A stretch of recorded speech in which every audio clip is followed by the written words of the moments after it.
아빠, 정말 미안해요. 더 이상 연락하지 마세요.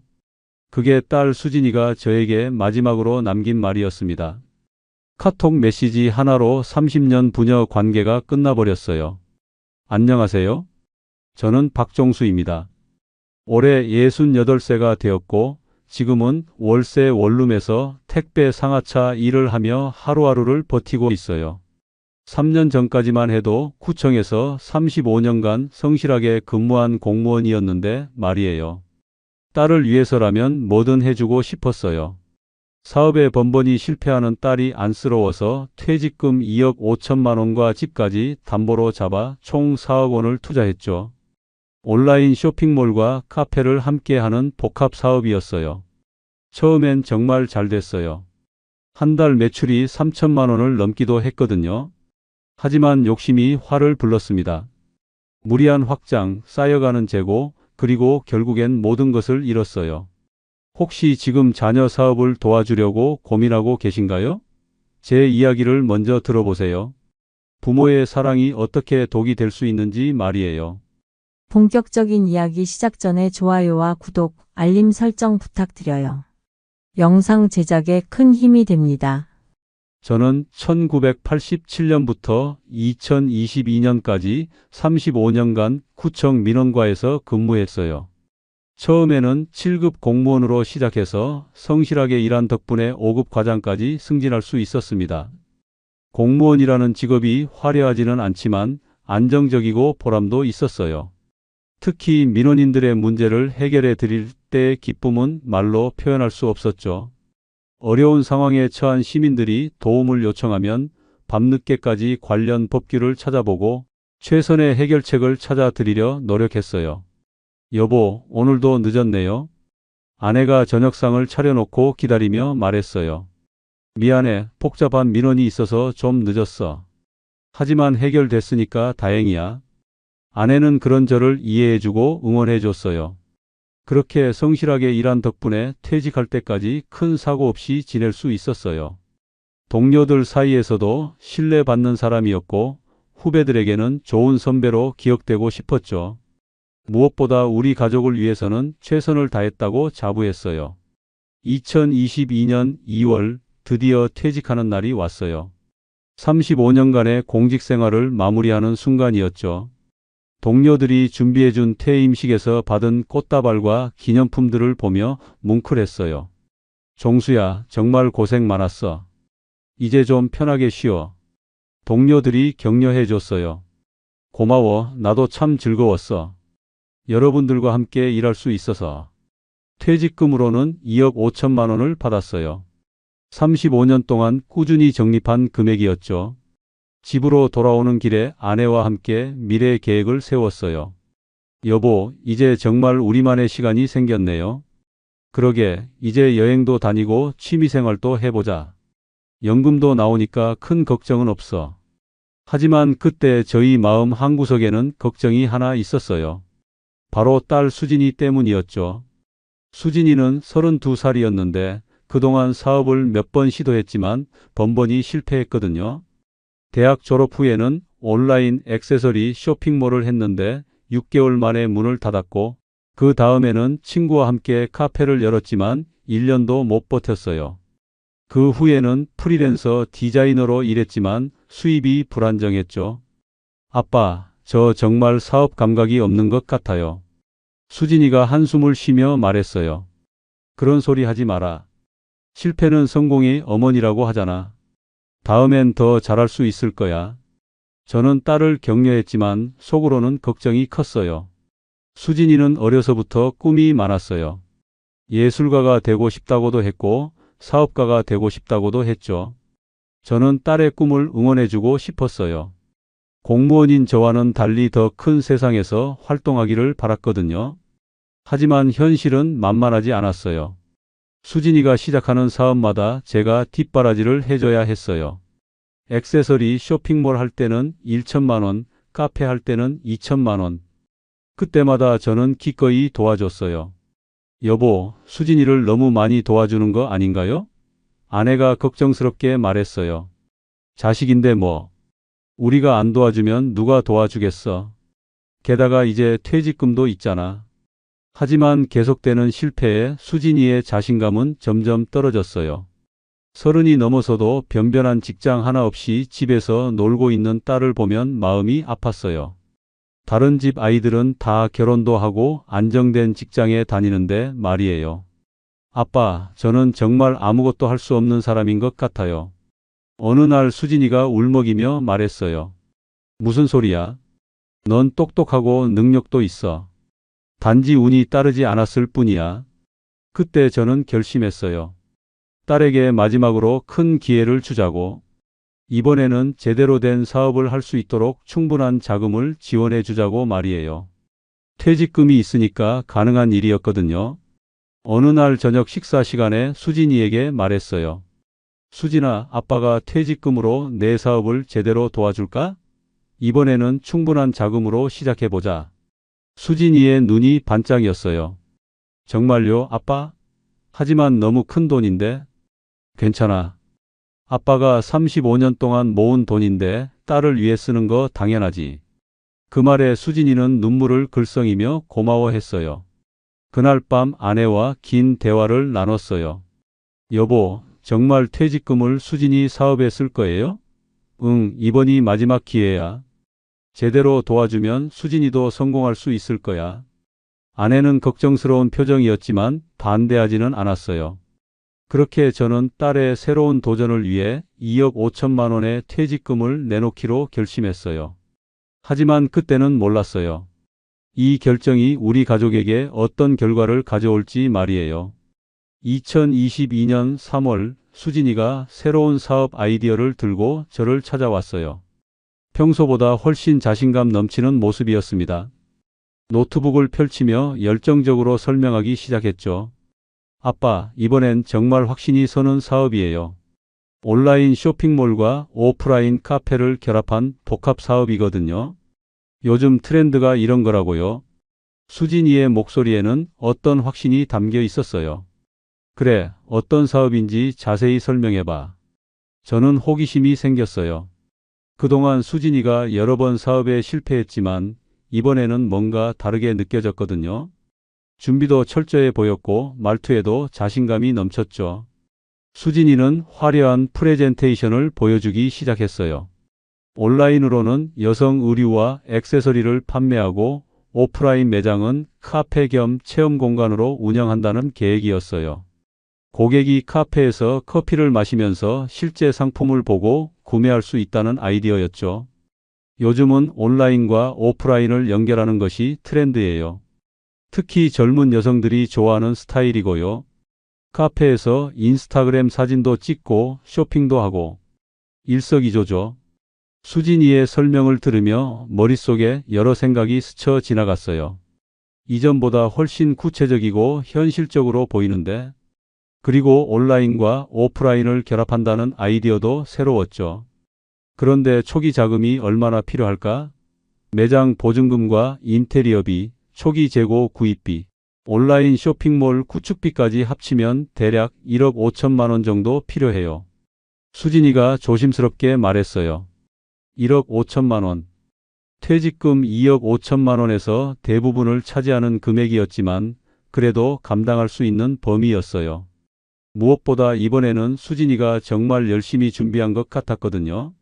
위치는 어디로 생각하고 있니? 강남구 신사동 쪽에 좋은 자리가 있어요. 20평 정도 되는데 유동인구도 많고 주변에 젊은 여성들이 많이 다녀요.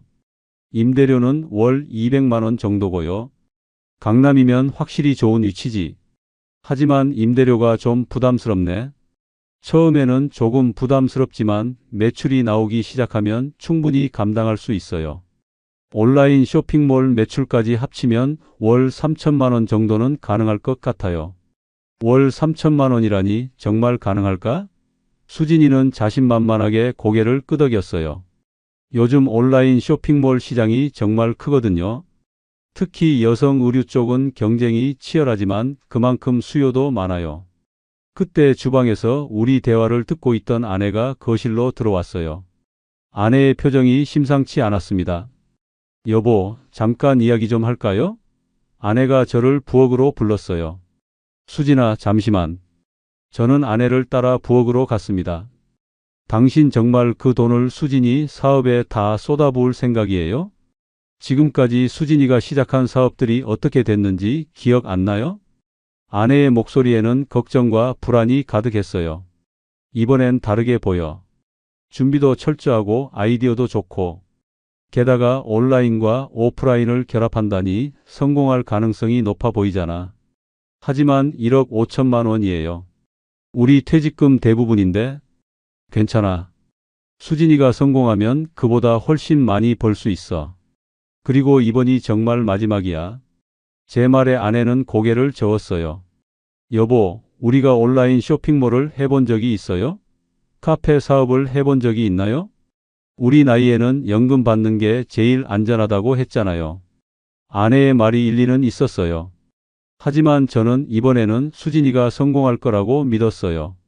그동안의 실패는 자금이 부족해서였다고 생각했거든요. 이번에는 충분한 자금으로 시작하니까 다를 거라고 확신했어요. 걱정 마. 내가 35년 공무원 생활하면서 쌓은 안목이 있어. 이번엔 반드시 성공할 거야. 게다가 수진이와 함께하는 사업이잖아. 아버지로서 이 정도는 해줄 수 있어야지. 제 말투에는 어느새 과거 공무원 시절의 자신감이 묻어났습니다. 35년간 시민들의 문제를 해결해온 경험이 제 판단력을 믿게 만들었는지도 모르겠어요. 결국 저는 아내의 만류에도 불구하고 1억 5천만 원을 수진이의 사업에 투자하기로 결정했어요. 수진이는 기뻐하며 제 손을 꽉 잡았어요. 아빠 정말 감사해요. 이번엔 꼭 성공해서 은혜를 갚을게요. 아빠가 믿어주시니까 더 열심히 할 수 있을 것 같아요. 그녀의 눈빛에는 진심이 담겨 있는 것 같았어요. 계약서에 서명하는 순간 가슴이 두근거렸어요. 설렘 반, 걱정 반이었죠. 하지만 딸을 위한 일이니까 후회는 없었어요. 이번에는 정말 성공할 거라는 확신이 있었거든요. 그날 저녁 우리 가족의 식탁에는 오랜만에 밝은 분위기가 돌았어요. 수진이는 내일부터 당장 매장을 알아보겠다며 들떠 있었고 저도 기대에 차 있었어요. 하지만 아내만은 여전히 걱정스러운 표정이었죠. 그렇게 저희 가족은 새로운 도전을 시작했어요. 그 도전이 얼마나 큰 시련을 가져올지는 그때까지만 해도 전혀 알지 못했답니다. 투자를 결정하고 한 달쯤 지났을까요? 강남구 신사동에 있는 20평 규모의 매장에서 수진이의 복합 사업이 모습을 드러내기 시작했어요. 인테리어도 깔끔하게 잘 나왔고 온라인 쇼핑몰 사이트도 전문 업체에서 제작해서 근사하게 완성됐죠. 카페 공간에는 예쁜 테이블과 의자들이 배치되어 있었고 한쪽 벽면에는 의류와 액세서리들이 진열되어 있었어요. 정말 요즘 젊은 여성들이 좋아할 만한 분위기였죠. 아빠, 어때요? 괜찮죠? 수진이가 자랑스럽게 매장을 소개했어요. 정말 예쁘게 잘 꾸몄네. 이런 곳에서 장사하면 손님들이 많이 올 것 같아. 저도 만족스러웠어요. 그리고 2달쯤 뒤 드디어 그랜드 오픈을 했어요. 수진이는 소셜미디어를 통해 열심히 홍보했고 오픈 이벤트도 준비했죠. 오픈 첫날에는 정말 많은 손님들이 찾아왔어요. 2022년 5월 드디어 수진이의 복합 매장 카페 앤 스타일이 문을 열었어요. 오픈 첫날부터 반응이 뜨거웠습니다.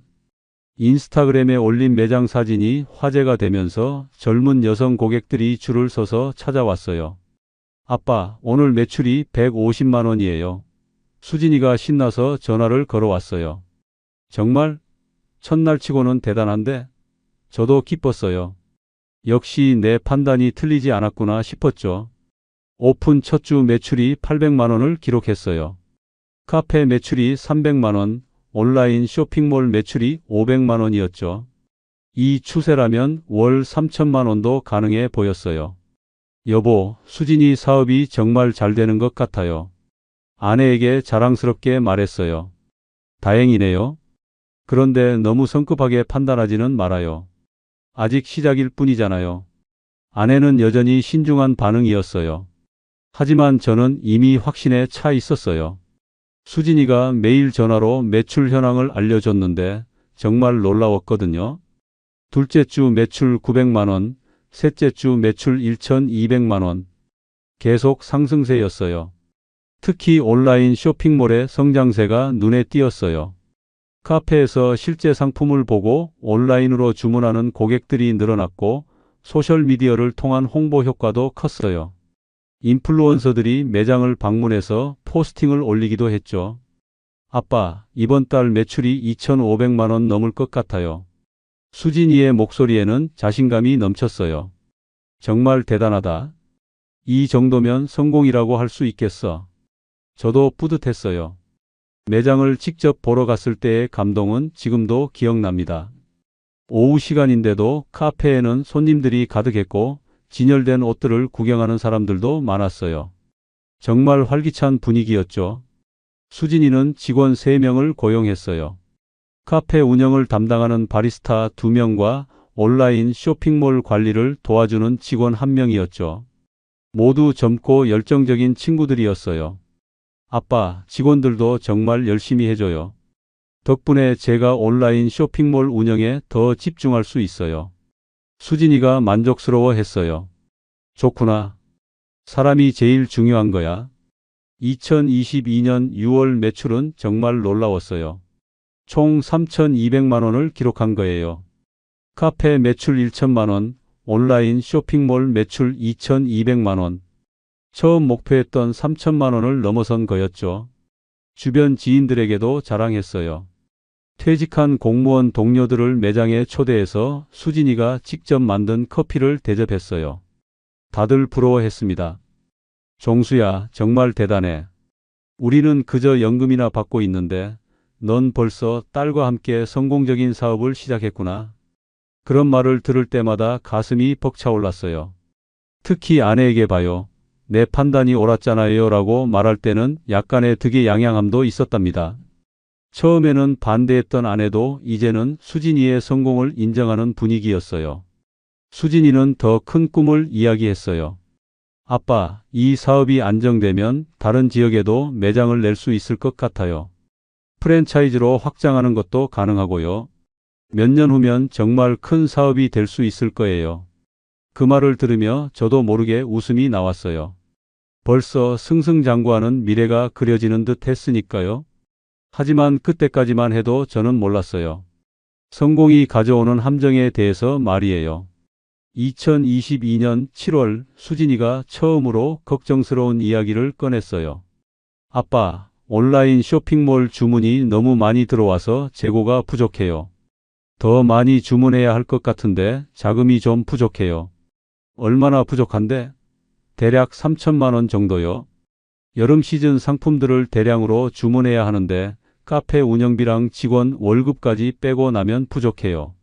3천만 원이라면 큰 돈은 아니었어요. 게다가 재고 확보를 위한 거라면 투자라고 볼 수 있었죠. 알겠어, 아빠가 도와줄게. 하지만 이번이 마지막이야. 앞으로는 매출로 자금을 충당해야 해. 고마워요, 아빠. 이번만 도와주시면 정말 안정적으로 운영할 수 있을 거예요. 수진이가 고마워했어요. 저는 적금을 해지해서 3천만 원을 마련했어요. 그 이후로도 비슷한 일이 2~3번 더 있었어요. 매번 그럴듯한 이유가 있었죠. 가을 시즌 상품 확보, 매장 리모델링, 온라인 쇼핑몰 시스템 업그레이드. 그때마다 저는 이번이 마지막이라는 마음으로 도와줬어요. 여보, 또 수진이한테 돈을 주는 거예요?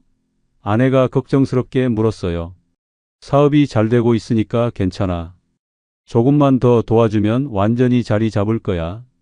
하지만 아내의 표정은 점점 어두워졌어요. 처음에는 반대만 했지만 이제는 아예 말을 하지 않으려고 했어요. 그런 아내를 보며 가끔 미안한 마음이 들었지만 수진이의 성공을 위해서는 어쩔 수 없다고 생각했어요. 2022년 8월 수진이가 또 다른 제안을 해왔어요. 아빠, 사업이 정말 잘 되고 있는데 좀 더 큰 매장으로 이전하는 게 어떨까요? 지금 매장이 너무 작아서 손님들이 불편해해요. 더 큰 매장? 네, 바로 옆 건물에 40평짜리 매장이 나왔어요. 지금보다 2배 넓어지니까 카페 공간도 늘리고 상품 진열 공간도 넓힐 수 있어요. 그런데 이전 비용이 얼마나 들까? 보증금이 추가로 5천만 원 필요하고 인테리어비까지 합하면 8천만 원 정도요. 하지만 매장이 커지면 매출도 2배는 늘 수 있을 거예요. 8천만 원. 퇴직금에서 이미 2억 원 넘게 썼는데 또 그만큼의 돈이 필요하다니. 하지만 수진이의 설명을 들어보니 합리적으로 들렸어요. 매장이 커지면 매출도 늘고 더 안정적인 사업이 될 수 있을 것 같았거든요. 알겠어. 아빠가 어떻게든 마련해 볼게. 결국 저는 집을 담보로 대출을 받기로 결심했어요. 30년 넘게 살아온 우리 집을 담보로 말이에요. 2022년 9월 저는 결국 집을 담보로 8천만 원 대출을 받았어요. 30년 넘게 살아온 집에 근저당을 설정하는 순간 가슴이 무거웠지만 수진이의 성공을 위해서라면 감수할 수 있다고 생각했어요. 여보, 정말 집까지 담보로 잡을 거예요? 아내가 마지막으로 말렸어요. 괜찮아. 수진이 사업이 잘 되고 있으니까 곧 갚을 수 있어. 이번이 정말 마지막이야. 하지만 아내의 눈빛에서는 실망과 체념이 느껴졌어요. 더 이상 말리지 않겠다는 듯 고개를 돌리더군요. 그 모습을 보며 미안한 마음이 들었지만 이미 결정한 일이었어요. 대출을 받고 나서 수진이는 정말 빠르게 매장 이전을 진행했어요. 40평 규모의 새 매장은 정말 근사했어요. 카페 공간이 2배로 늘어났고 상품 진열 공간도 훨씬 넓어졌죠. 아빠, 어때요? 이제 정말 제대로 된 매장 같죠? 수진이가 자랑스럽게 매장을 소개했어요. 정말 좋다. 이 정도면 손님들이 더 많이 올 것 같아. 저도 만족스러웠어요. 새 매장 오픈 후 한 달간은 정말 환상적이었어요. 넓어진 공간 덕분에 더 많은 손님들을 받을 수 있었고 매출도 눈에 띄게 늘었어요. 10월 매출이 4,500만 원을 기록했거든요. 이 정도면 대출 이자는 충분히 감당할 수 있겠어. 월 200만 원 정도인데 이 매출이면 문제없지. 저는 안심했어요. 하지만 그 안심은 오래가지 못했어요. 2022년 11월부터 상황이 조금씩 달라지기 시작했어요. 매출이 예상보다 늘지 않는 거였어요. 4,500만 원에서 4천만 원, 3,500만 원으로 점점 줄어들었죠. 아빠, 요즘 매출이 좀 줄었어요. 수진이가 걱정스럽게 전화를 걸어왔어요. 왜 그럴까? 계절적인 요인인가? 그것도 있지만 경쟁업체가 많이 생겼어요. 주변에 비슷한 컨셉의 매장이 3군데나 새로 열렸거든요. 경쟁이 치열해진 거구나. 그럼 차별화를 해야겠네? 네, 그래서 새로운 마케팅을 시도해 보려고 해요. 인플루언서 마케팅이랑 이벤트를 더 많이 하려고요. 하지만 마케팅 비용이 만만치 않았어요. 인플루언서들에게 지급하는 비용, 이벤트 경품비, 광고비까지 합치면 월 500만 원 넘게 들어갔어요. 그러다 보니 수익은 더욱 줄어들었죠. 게다가 직원 수도 늘었어요. 매장이 커지면서 바리스타 2명, 매장 관리 직원 2명, 온라인 쇼핑몰 관리 직원 2명까지 총 6명이 되었거든요. 인건비만 월 1,500만 원이었어요. 2022년 12월 수진이가 심각한 표정으로 저를 찾아왔어요. 아빠, 사실 자금이 좀 부족해요. 매출은 괜찮은데 고정비가 너무 많이 나가서요. 얼마나 부족한데? 월 운영비를 맞추려면 5천만 원 정도 더 필요해요. 임대료, 인건비, 재고 구입비까지 합치면 매달 3천만 원 넘게 나가는데 매출에서 순수익은 2천만 원 정도밖에 안 돼요. 순간 머리가 어찔했어요. 5천만 원이라니. 이미 총 2억 8천만 원을 투자한 상황에서 또 그만큼의 돈이 필요하다니. 어떻게 그렇게 된 거야?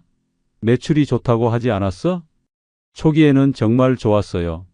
하지만 매장이 커지면서 고정비가 너무 늘었고 경쟁도 치열해졌어요. 그리고 온라인 쇼핑몰 재고도 많이 쌓여 있어요. 재고가 쌓였다고 시즌이 지난 상품들이 안 팔려서요. 특히 의류 같은 경우는 유행이 지나면 처리하기 어려워요. 지금 창고에 2천만 원어치 정도 재고가 있어요. 한숨이 나왔어요. 하지만 이미 많은 돈을 투자한 상황에서 여기서 포기할 수는 없었어요. 조금만 더 버티면 상황이 나아지겠지 하는 희망을 버릴 수 없었거든요. 알겠어. 내가 어떻게든 마련해 볼게. 결국 저는 또다시 도와주기로 했어요. 이번에는 아내 명의로 된 적금과 보험을 해지했어요. 20년 넘게 모은 아내의 노후 자금이었죠. 아내는 이 사실을 알고 크게 실망했어요. 여보, 당신 정말 정신 차려요. 이러다 우리 노후는 어떻게 되는 거예요? 지금은 수진이가 아니라 우리 둘 노후가 무너지고 있는 거예요. 아내의 말이 가슴에 꽂혔지만 이미 발을 뺄 수 없는 상황이었어요. 수진이는 울먹이며 말했어요. 아빠, 딱 한 번만 더 도와주세요. 이번엔 진짜 마지막이에요. 봄에는 상황이 완전히 달라질 거예요. 그 말을 믿고 싶었어요. 아니, 믿어야만 했어요. 다른 선택지가 없었으니까요. 그때까지만 해도 저는 일시적인 어려움일 뿐 곧 상황이 나아질 거라 믿었답니다. 하지만 진짜 악몽은 이제 막 시작되고 있었어요. 수진이의 딱 한 번만 더라는 말은 한 번으로 끝나지 않았거든요. 2023년 1월부터 거의 한 달에 한 번씩 추가 자금이 필요하다며 찾아왔어요. 처음에는 3천만 원, 다음에는 2천만 원, 그리고 또 1천만 원. 매번 이번이 진짜 마지막이라는 말과 함께였죠. 그때마다 뭔가 그럴듯한 이유가 있었어요. 계절 상품 재고 정리하려면 할인 판매를 해야 해요. 새로운 인테리어로 분위기를 바꿔야 손님들이 다시 올 거예요. 온라인 쇼핑몰 시스템을 업그레이드 해야 해요. 아내는 더 이상 말리지 않았어요. 그저 침묵할 뿐이었죠. 가끔 저를 바라보는 그녀의 눈빛에는 체념과 실망이 가득했어요. 식사 시간에도 대화가 줄어들었어요. 어느 날 밤 아내가 한숨을 쉬며 말했어요. 여보, 우리 앞으로 어떻게 살아갈 건가요? 그 말에 가슴이 찢어지는 것 같았지만 저는 여전히 희망을 버리지 못했어요. 조금만 더 기다려봐. 곧 상황이 나아질 거야. 하지만 그 조금만 더가 끝없이 이어졌어요. 저는 생활비까지 줄여가며 사업에 돈을 쏟아부었어요. 2023년 3월 상황은 더욱 악화되었어요. 수진이의 매장에는 팔리지 않는 재고가 산더미처럼 쌓여 있었고 온라인 쇼핑몰도 주문이 급격히 줄어들었어요. 겨울 내내 이어진 적자 운영으로 자금난은 심각한 수준에 이르렀죠. 아빠, 정말 심각해요. 수진이가 다급한 목소리로 전화를 걸어왔어요. 재고 처리도 안 되고 임대료랑 인건비는 계속 나가고 이번 달만 버티면 봄 시즌 상품으로 만회할 수 있을 텐데 얼마나 부족한데? 이번에는 7천만 원이요. 밀린 임대료랑 직원 월급 그리고 새로운 봄 상품 주문까지 하려면 그 정도는 있어야 해요. 7천만 원. 이미 총 3억 5천만 원을 투자한 상황에서 또 그만큼의 거액이 필요하다니. 저는 현실을 직시하기 시작했어요. 뭔가 잘못되고 있다는 걸 말이에요. 수진아, 정확한 매출과 지출 내역을 보여줄 수 있을까? 구체적으로 돈이 어디에 얼마나 들어가는지 알아야겠어. 저는 처음으로 구체적인 자료를 요구했어요. 아, 그거요? 나중에 정리해서 보여드릴게요. 지금은 급한 자금부터 해결해야 해요. 수진이가 얼버무렸어요. 그 순간 뭔가 이상하다는 생각이 들었어요. 아니야, 지금 당장 보여줘. 내가 투자한 돈이 어떻게 쓰이고 있는지 정확히 알아야겠어.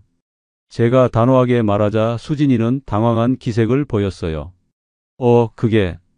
정확한 자료는 집에 있어요. 회계사한테 맡겨놔서. 그럼 내일 가져와.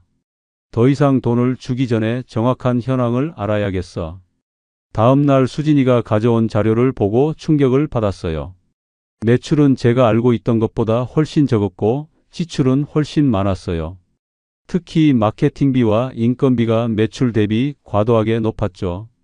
이게 뭐야? 매출이 월 2천만 원밖에 안 된다고? 네, 최근 3개월 평균이 그래요. 경쟁이 너무 치열해졌고 재고 처리를 위해 할인 판매를 많이 해서요. 그럼 순손실이 월 1천만 원씩 나는 거잖아. 2천만 원 매출에 고정비만 3천만 원인데. 수진이는 고개를 숙이고 대답했어요. 네, 그래서 계속 자금이 필요한 거예요. 그때서야 진짜 상황을 알게 되었어요. 지난 6개월 동안 매달 1천만 원씩 손실이 누적되고 있었던 거예요. 제가 계속 자금을 지원했기 때문에 겉으로는 운영되는 것처럼 보였지만 실제로는 밑 빠진 독에 물 붓는 격이었죠. 수진아, 이건 사업이 아니라 돈 태우는 거야. 매출보다 고정비가 더 많이 나가는데 어떻게 계속할 수 있어? 아빠, 조금만 더 버티면 돼요. 봄 시즌만 지나면 상황이 나아질 거예요. 하지만 저는 더 이상 속을 수 없었어요. 직접 매장에 가서 하루 종일 지켜봤어요. 오전 10시부터 오후 6시까지 앉아서 몇 명이나 들어오는지 세어봤더니 30명도 안 됐어요. 그것도 대부분 커피만 마시고 나가는 손님들이었고 실제로 의류나 액세서리를 구매하는 손님은 5명도 안 됐어요. 이 정도로는 월 2천만 원 매출도 나오기 어려웠죠. 그때서야 깨달았어요. 온라인과 오프라인을 결합한다는 아이디어는 좋았지만 실제로는 두 마리 토끼를 다 놓친 격이었다는 걸 말이에요. 카페로서는 수익성이 떨어지고 쇼핑몰로서는 경쟁력이 부족했어요. 주변 상가들도 자세히 살펴봤어요. 비슷한 시기에 문을 연 매장들 중 절반 이상이 이미 문을 닫았더군요. 임대료가 너무 비싸서 견디기 어려웠던 거죠. 그리고 무엇보다 충격적이었던 건 수진이의 사업 운영 방식이었어요. 체계적인 계획 없이 즉흥적으로 결정하는 일이 많았고 비용 관리도 엉망이었어요. 한 번은 직원에게 물어봤어요. 사장님이 어떻게 일하시나요? 직원은 망설이다가 조심스럽게 말했어요. 계획이 자주 바뀌어서 저희도 힘들어요. 그리고 월급도 가끔 늦어지고요. 월급이 늦어진다고? 네, 이번 달도 일주일 늦었어요. 사정상 그렇다고 하시는데? 그 말을 듣고 가슴이 철렁 내려앉았어요. 집으로 돌아와서 수진이를 불렀어요. 수진아, 직원들 월급을 제때 못 주고 있다며? 수진이는 당황한 표정으로 변명했어요. 아, 그거요? 일시적인 현금 흐름 문제예요. 곧 해결될 거예요. 일시적이 아니야. 이미 구조적인 문제가 된 거야. 매출로는 고정비도 감당 못하는 상황인데 어떻게 계속할 수 있어? 아빠, 제발 한 번만 더 도와주세요. 정말 마지막이에요. 하지만 저는 더 이상 속을 수 없었어요. 그동안 너무 많은 돈을 쏟아부었는데도 상황은 나아지지 않았거든요. 오히려 더 악화되고 있었어요. 2023년 4월 저는 마침내 결단을 내렸어요. 매장을 정리하자고 말이에요. 수진이는 울면서 반대했지만 더 이상 끌고 갈 수는 없었어요. 그동안 투자한 돈을 계산해 보니 정확히 4억 2천만 원이었어요. 퇴직금 2억 5천만 원, 집 담보 대출 8천만 원, 그리고 추가로 들어간 1억 9천만 원. 평생 모은 돈과 집까지 담보로 잡은 모든 돈이 사라진 거였죠. 남은 것은 거대한 빚더미뿐이었어요. 집 담보 대출 8천만 원은 여전히 남아 있었고 매달 나가는 이자만 30만 원이었거든요. 2023년 5월 매장을 정리하는 날 비가 내렸어요.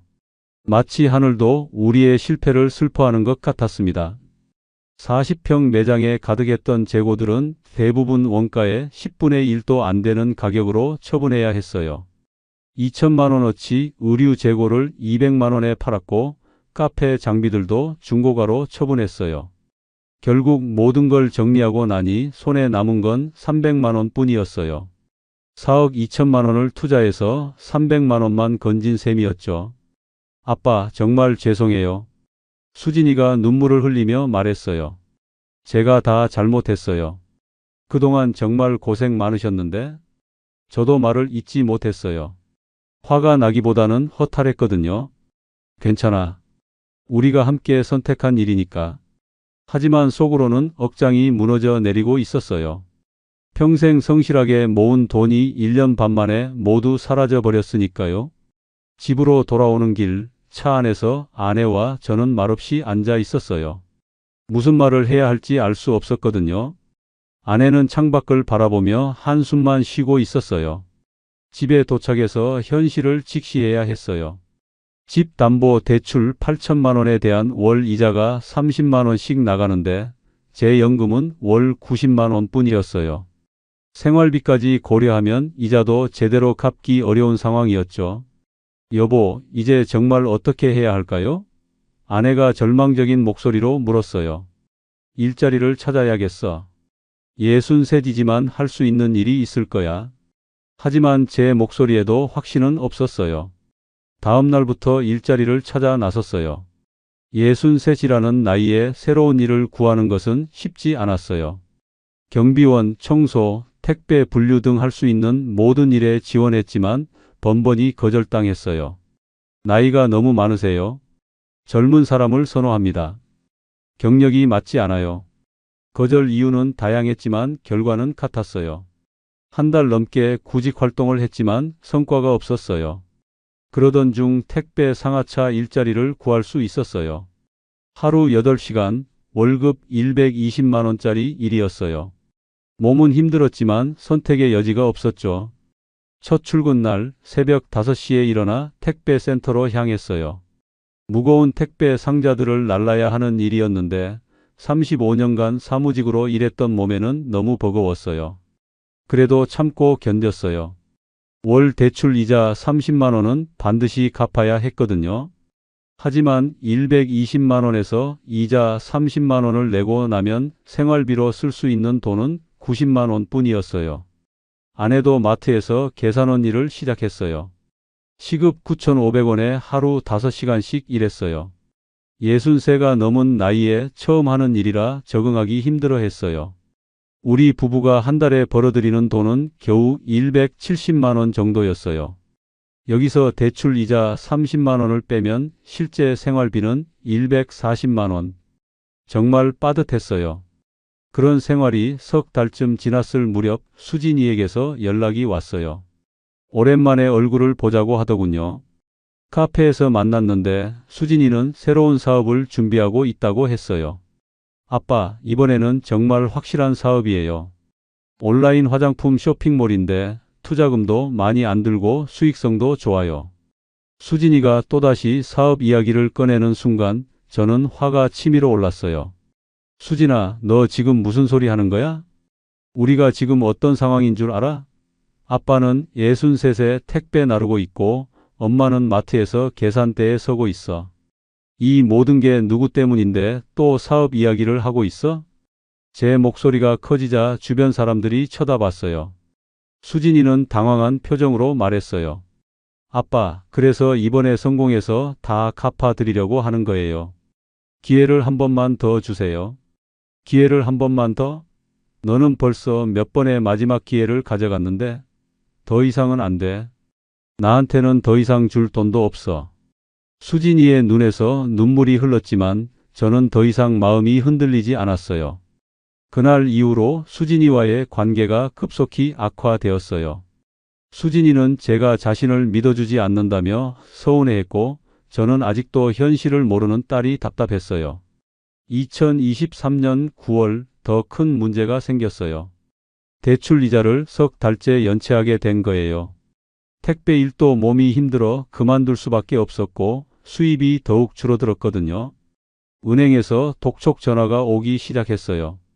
김종수 씨, 대출 이자가 3개월째 연체되고 있습니다. 빨리 갚지 않으시면 법적 조치를 취할 수밖에 없습니다. 조금만 더 기다려 주세요. 일자리를 구하고 있으니까. 하지만 은행의 답변은 차가웠어요. 이미 충분히 기다려 드렸습니다. 더 이상은 어렵습니다. 2023년 10월 결국 경매 통보서가 날아왔어요. 30년 넘게 살아온 우리 집을 경매에 넘긴다는 내용이었죠. 그 통보서를 받은 순간 다리에 힘이 빠져 그 자리에 주저앉고 말았어요. 아내에게 그 사실을 알리는 것이 가장 힘들었어요. 여보, 우리 집이 경매로 넘어갔어. 그 말을 듣고 아내는 한동안 아무 말도 하지 않았어요. 그저 텅 빈 눈으로 창밖을 바라볼 뿐이었죠. 이윽고 그녀의 입에서 나온 한마디. 당신 말을 들은 내가 미쳤죠. 그 말이 비수처럼 가슴을 찔렀어요. 하지만 뭐라고 변명할 수도 없었어요. 모든 게 제 잘못이었으니까요. 2023년 11월 경매가 진행되었어요. 30년 넘게 살아온 집이 시세 4억 원에서 3억 2천만 원에 낙찰되었어요. 대출금 8천만 원을 갚고 나니 2억 4천만 원이 남았지만 그 돈으로는 서울에서 새로운 집을 구하기 어려웠어요. 결국 경기도 외곽에 월세 40만 원짜리 작은 투룸을 구했어요. 30년간 모아온 가구와 살림살이 대부분을 버려야 했어요. 작은 공간에는 필요한 것만 겨우 들어갔죠. 이사하는 날은 정말 처참했어요. 평생을 함께한 물건들과 이별하는 것은 마치 제 삶의 일부를 잘라내는 것 같았어요. 특히 아내가 신혼 때부터 아끼던 화장대를 버릴 때는 그녀의 눈물을 보지 않으려고 일부러 밖으로 나갔어요. 새로운 집에서의 생활은 힘들었어요. 63이라는 나이에 다시 일자리를 구하는 것은 쉽지 않았고 아내와의 관계도 점점 멀어져 갔어요. 대화는 줄어들고 집안에는 무거운 침묵만 흘렀어요. 2023년 12월 더 큰 충격이 기다리고 있었어요. 수진이가 새로운 사업을 시작했다는 소식을 들은 거예요. 지인을 통해 알게 되었는데 온라인 화장품 쇼핑몰을 운영하고 있다더군요. 그 소식을 들었을 때 정말 배신감이 컸어요. 우리 가족이 이런 고생을 하고 있는데 수진이는 또 다른 사업을 시작했다니. 그것도 저에게는 한마디 상의도 없이 말이에요. 수진이에게 전화를 걸었어요. 수진아, 새로운 사업을 시작했다면서? 수진이의 목소리는 어딘가 불편해 보였어요. 아, 그거요? 작은 규모로 시작한 거예요. 아빠한테는 폐를 끼치지 않으려고 혼자서 하는 거예요. 폐를 끼치지 않으려고? 우리가 지금 어떤 상황인 줄 알고 그런 소리를 하는 거야? 아빠, 저도 살아야 하잖아요. 그동안 충분히 도와드렸는데 언제까지 과거에 얽매여 있을 건가요? 수진이의 말에 가슴이 철렁 내려앉았어요. 충분히 도와드렸다고? 4억 2천만 원을 받고도 그런 소리를 할 수 있는 거야? 아빠, 그건 투자였잖아요. 제가 억지로 달라고 한 게 아니라 아빠가 해주겠다고 하신 거고. 그 순간 모든 게 명확해졌어요. 수진이에게 저는 더 이상 도움이 되지 않는 존재였던 거예요. 오히려 부담스러운 존재가 되어버린 거죠. 2024년 1월 아내가 충격적인 말을 했어요. 여보, 나 언니 집에 가서 살려고 해요. 아내의 언니는 부천에 살고 있었는데 혼자 지내고 있어서 동거를 제안했다는 거였어요. 갑자기 왜 그런 생각을? 저는 당황했어요. 이렇게 살면 우리 둘 다 힘들어요. 당신도 나 때문에 부담스럽겠지만 나도 이렇게 사는 게 너무 힘들어요. 차라리 따로 사는 게 나을 것 같아요. 40년 넘게 제 곁을 지켜준 아내가 그 말을 꺼내기까지 얼마나 많은 밤을 고민했을지 그 마음이 느껴져서 붙잡을 수 없었어요. 그녀에게 이런 삶을 강요할 권리가 저에게는 없었죠. 그래, 당신 편한 대로 해. 내가 당신한테 너무 미안해. 아내는 작은 캐리어 하나에 필요한 것들만 챙겼어요. 평생 함께한 물건들 대부분을 두고 떠나는 그녀의 뒷모습이 얼마나 쓸쓸해 보였는지 모르겠어요. 문을 나서기 전 아내가 마지막으로 돌아봤어요. 여보, 몸 건강히 지내요. 내가 가끔 연락할게요. 문이 닫히는 소리와 함께 저는 완전히 혼자가 되었어요. 텅 빈 방에 홀로 남겨진 그 순간의 고독감은 말로 표현할 수 없었어요. 그날 밤 저는 아내가 쓰던 베개를 끌어안고 뜬 눈으로 밤을 지새웠어요. 아내가 떠난 지 2주일 후 수진이에게서 마지막 전화가 왔어요. 아빠, 저 정말 죄송해요. 하지만 더 이상 연락드리기 어려울 것 같아요. 제 생활도 힘들고 아빠 보면 죄책감 때문에 견디기 어려워요. 수진아, 아빠는 괜찮으니까. 아빠, 저 때문에 이렇게 된 거 알아요. 정말 죄송해요. 하지만 과거에 계속 얽매여서는 안 될 것 같아요. 아빠도 새로운 삶을 사시고 저도 새로 시작할게요. 수진이의 목소리에는 확고한 결심이 담겨 있었어요. 더 이상 붙잡을 수 없었어요. 알겠어. 너도 힘들겠지. 건강하게 잘 살아라. 그게 제가 딸에게 해줄 수 있는 마지막 말이었어요. 전화를 끊고 나서 저는 한참 동안 멍하니 앉아 있었어요. 가족이라는 이름으로 시작했던 일이 결국 가족을 해체시키는 결과를 가져왔다는 게 믿기지 않았어요. 그 이후로 수진이와는 완전히 연락이 끊어졌어요. 가끔 인터넷에서 그녀의 소식을 찾아보기도 했지만 별다른 정보는 얻을 수 없었어요. 아마도 새로운 삶을 살고 있겠죠. 생계는 점점 더 어려워졌어요. 나이 때문에 일자리 구하기가 힘들었고 간신히 구한 일도 몸이 따라주지 않았어요. 결국 기초생활수급자 신청을 할 수밖에 없었어요. 복지관에서 상담을 받으며 가족 관계를 설명할 때가 가장 힘들었어요. 딸과 연락이 끊어졌다고 말하면서 눈물을 참기 어려웠어요. 평생 자랑스럽게 여겼던 가족이 이렇게 무너질 줄은 몰랐거든요. 2024년 현재 저는 월 60만 원의 기초생활급여로 근근히 살아가고 있어요. 가끔 단기 아르바이트를 해서 용돈을 벌기도 하지만 68이라는 나이에는 한계가 있어요. 2024년 하반기가 되자 저는 제 인생을 정리해보고 싶어졌어요. 너무 많은 사람들이 저와 같은 실수를 하지 않았으면 좋겠다는 마음에서였죠. 복지관에서 노인 상담 봉사활동을 시작했어요. 상담을 오시는 분들 중에는 자녀 문제로 고민하시는 분들이 많았어요. 특히 자녀 사업을 도와주다가 어려움을 겪는 분들의 이야기를 들으면 과거의 제 모습이 보였어요. 어르신, 아들이 사업한다고 퇴직금을 달라고 하는데 어떻게 해야 할까요? 그런 질문을 받을 때마다 제 이야기를 들려드렸어요. 4억 2천만 원을 잃고 가족까지 잃은 제 경험을 솔직하게 말씀드렸죠. 절대 전 재산을 투자하시면 안 됩니다. 도와주시려면 잃어도 괜찮은 돈으로만 하세요. 그리고 명확한 사업 계획과 회계 관리를 요구하세요. 제가 가장 강조하는 것들이에요. 왜 그런 실수를 하셨나요? 어떤 분이 궁금해서 물어보셨어요. 자식 사랑 때문이었어요. 딸이 성공하기를 바라는 마음, 그리고 제가 도와주면 뭔가 달라질 거라는 착각. 그런 것들이 저를 눈멀게 만들었죠. 돌이켜보면 제가 저질렀던 실수들이 명확하게 보여요. 첫째는 무분별한 투자였어요. 사업 계획서도 제대로 검토하지 않고 수익성 분석도 없이 그냥 딸을 믿고 투자했어요. 둘째는 감정적 판단이었어요. 냉정하게 보면 수진이의 사업은 처음부터 문제가 많았어요. 하지만 딸을 돕고 싶다는 마음이 앞서서 객관적인 판단을 하지 못했죠. 셋째는 한계를 정하지 않은 것이었어요. 처음에는 1억 5천만 원만 투자한다고 했는데 결국 4억 2천만 원까지 쏟아부었어요.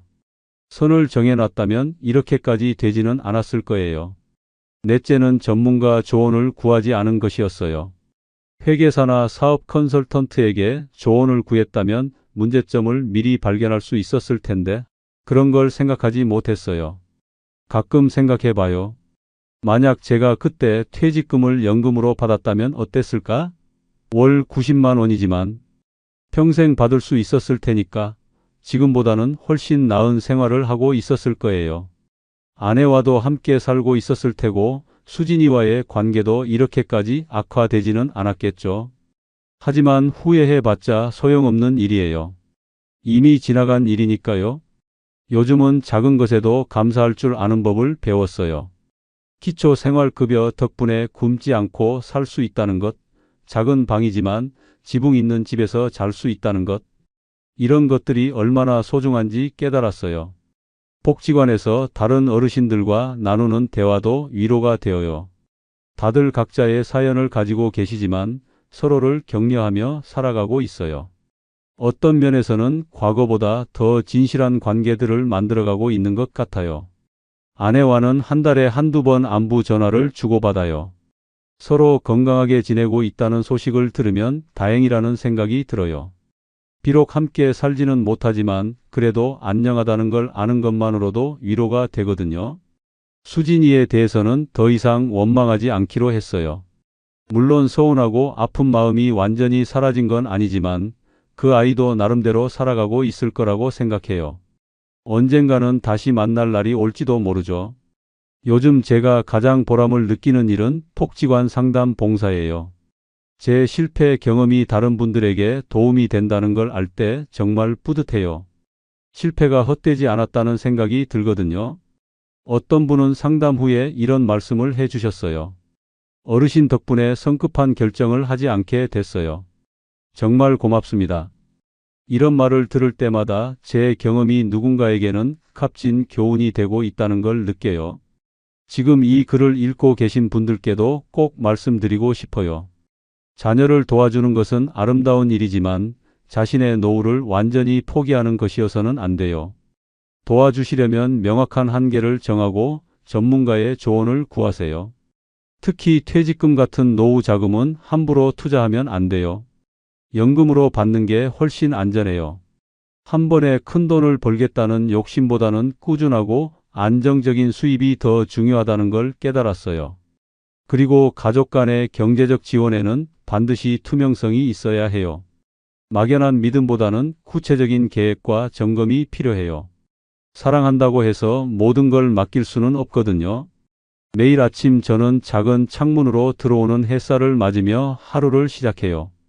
비록 화려한 과거는 모두 사라졌지만 오늘 하루를 살아갈 수 있다는 것에 감사해요. 복지관에 가서 다른 어르신들과 차 한 잔 나누고 상담 봉사를 하고 저녁에는 도서관에서 책을 읽어요. 소소하지만 의미 있는 하루하루를 보내고 있어요. 가끔은 수진이 생각도 나고 아내가 그리울 때도 있어요. 하지만 더 이상 과거에 얽매이지 않으려고 해요. 지금 이 순간 제가 할 수 있는 일에 집중하는 게 더 중요하다고 생각하거든요. 돈을 잃었지만 얻은 것도 있어요. 진짜 소중한 것이 무엇인지 깨달았고 작은 것에도 감사할 줄 아는 마음을 배웠어요. 그리고 제 경험으로 다른 사람들을 도울 수 있다는 것도요. 혹시 지금 비슷한 고민을 하고 계신 분이 있다면 제 이야기가 작은 도움이 되었으면 좋겠어요. 부모의 사랑은 소중하지만 그 사랑이 독이 되지 않도록 지혜롭게 표현하시기 바라요. 그리고 실패를 겪고 계신 분들께는 이 말씀을 드리고 싶어요. 절망하지 마세요. 인생은 끝나지 않았어요. 저처럼 68배도 새로운 의미를 찾을 수 있어요. 포기하지 마시고 오늘 하루만이라도 최선을 다해 살아가세요. 지금 저는 작은 원룸에서 혼자 살지만 그래도 매일 새로운 하루를 시작할 수 있다는 것에 감사해요. 그리고 오늘도 그 감사한 마음으로 하루를 버텨냅니다.